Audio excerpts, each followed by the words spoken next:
ಮತ್ತೊಂದು ಹೊಸ ಪ್ರಯೋಗ ಮಾಡೋಣ. ಈ ಪ್ರಯೋಗ ನಿಜಕ್ಕೂ ನಿಮ್ಗೆ ಏನ್ ಅನಿಸ್ತೈತೆ ಅಂದ್ರೆ ವಾವ್ ಅನಿಸ್ತೈತಿ, ಒಂಥರ ಮ್ಯಾಜಿಕ್ ತರ ಅನಿಸ್ತೈತಿ. ಈ ಒಂದು ಪ್ರಯೋಗಕ್ಕೆ ನಾನು ಏನ್ ತಗೊಂಡಿದ್ದೀನಿ ಅಂದ್ರೆ ಒಂದು ಬಾಟಲ್ ತಗೊಂಡಿನಿ. ಆ ಬಾಟಲ್ ತುಂಬಾ ನಾನು ಏನ್ ಮಾಡಿದೀನಿ, ನೀರ್ ತುಂಬಿಸಿ ಇಟ್ಕೊಂಡಿನಿ. ಹೌದಾ? ನೀರೆಲ್ಲಾರು ಹೊರಗೆ ಬೀಳಾಕತ್ತವೇನೋ? ಇಲ್ಲ, ಬೀಳಾಕತ್ತಿಲ್ಲ.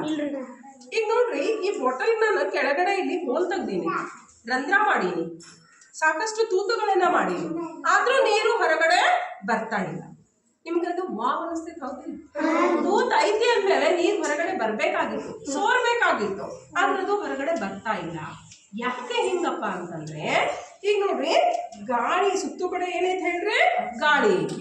ಹೌದು, ಗಾಳಿ ಐತಿ. ಆ ಗಾಳಿ ಏನ್ ಮಾಡ್ತೈತೆ ಅಂದ್ರೆ ಒತ್ತಡವನ್ನ ಹಾಕ್ತೈತಿ ಈ ಬಾಟಲ್ ಮೇಲೆ.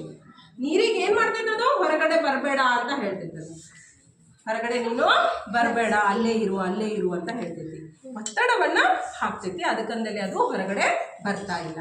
ಗಾಳಿಗೆ ಒತ್ತಡ ಐತಿ ಅನ್ನೋದು ಈ ಪ್ರಯೋಗದಿಂದ ನಿಮಗೆ ತಿಳಿದು ಬರ್ತೈತಿ. ಒಂದು ವೇಳೆ ಈ ಬಾಟಲ್ ಒಳಗೆ ಗಾಳಿ ಹೋಗುವಂಗೆ ಮಾಡಿದ್ವಿ ಅಂದ್ರೆ, ನಾವು ಈ ಮುಚ್ಚಳವನ್ನ ತೆಗೆದು ಗಾಳಿ ಹೋಗುವಂಗೆ ಮಾಡಿದ್ವಿ ಅಂದ್ರೆ, ಆ ಗಾಳಿ ಏನ್ ಮಾಡ್ತೈತಿ, ಮತ್ತೆ ಒತ್ತಡವನ್ನ ಹಾಕಿ ನೀರನ್ನ ಹೊರಗೆ ಕಳಿಸ್ಲಿಕ್ಕೆ ಪ್ರಯತ್ನ ಮಾಡ್ತೈತಿ. ಈಗ ಸುತ್ತು ಕಡೆ ಗಾಳಿ ಏನ್ ಮಾಡತೈತಿ, ಒತ್ತಾಕತೈತಿ. ಈ ಬಾಟಲ್ನ ಈ ಮುಚ್ಚಳವನ್ನ ನಾವು ಲೂಸ್ ಮಾಡಿದ್ಮೇಲೆ ಗಾಳಿ ಒಳಗಡೆ ಹೋಗಿ ಆ ನೀರನ್ನ ಹೊರಗಡೆ ತಳ್ತೈತಿ. ಮಾಡಿ ನೋಡೋಣ. ಓಕೆ, ಈಗ ನಾನು ಈ ಬಾಟಲ್ ಇಂದ ನಿಮ್ಗೆ ಕಾರಂಜಿ ಮಾಡಿ ತೋರಿಸ್ತೀನಿ. ನೋಡ್ರಿ,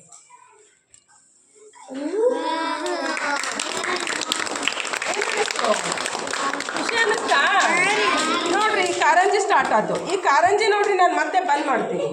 ಯಾಕೆ ಬಂದಾಯ್ತು ಹೇಳ್ರಿ? ಗಾಳಿ ಒಳಗಡೆ ಹೋಗ್ಲಿಲ್ಲ, ಮತ್ತೆ ಗಾಳಿ ಒಳಗೆ ಹೋಗೋಂಗ್ ಮಾಡಿದ್ವಂದ್ರೆ ಮತ್ತೆ ನೀರು ಹೊರಗೆ ಬರ್ತೈತಿ. ನೋಡ್ರಿ, ಬಂತು, ನೀರು ಹೊರಗಡೆ ಬರತೈತಿ.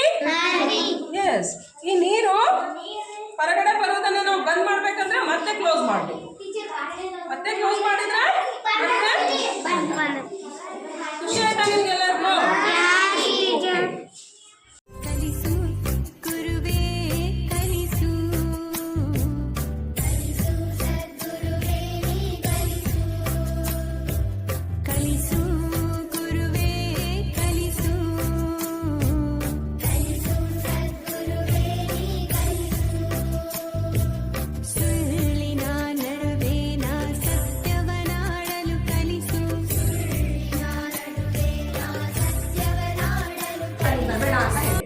ಗೊತ್ತಾಯ್ತಾ? ಈ ಪ್ರಯೋಗದಿಂದ ನಿಮ್ಗೆ ಏನ್ ಗೊತ್ತಾಗ ಹೇಳ್ರಿ? ಗಾಳಿಗೆ ಒತ್ತಡವಿದೆ. ಹೇಳಿ ನೋಡೋಣ.